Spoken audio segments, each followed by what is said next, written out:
Did you know that sometimes I'll finalize a fragrance for a candle even if I'm not that fond of the scent? It's true.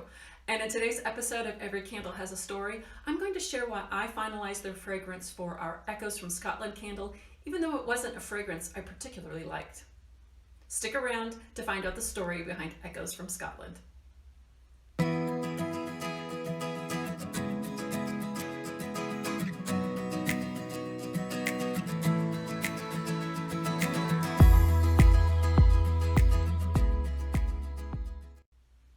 First, let's start out with the inspiration for this candle, which is An Echo in the Bone, book number 7 in the Outlander series by Diana Gabaldon. If you haven't read that book, I'm going to talk about a spoiler right now, so fair warning. Picking an inspiration from these big books is sometimes a struggle. There's so much scenery and setting and character development that I could spend a long time trying different fragrances. In this book, however, I decided that there was one particular thing that I wanted to represent that was unique to this book. The letters found at Ladleybrock, a sort of time travel communication. The letters are old parchment wrapped in a leather binding. I imagined that they smelled a bit musty and maybe a bit of sage or moss. I tried to imagine what holding these old letters to my nose would smell like.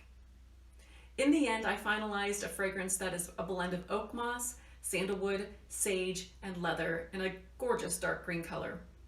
But guess what? I don't particularly like the smell. It's true. I know some people just love this fragrance. It's a big seller. In this instance, I had to put aside my personal fragrance preferences to create a scent that was truly representative of the inspiration. And I think that's when I knew this candle thing was more than just a hobby. If I only made scents I loved personally, then how am I honoring the books and their stories? The real joy for me is seeing how much my customers love a fragrance and how it makes them feel like they're transported into the story. So that's it for this week's episode of Every Candle Has a Story. If you want to find out more about our Outlander-inspired fragrances, you can check them out in our shop at bookscentskendals.com. Thanks for watching, and I'll see you next time.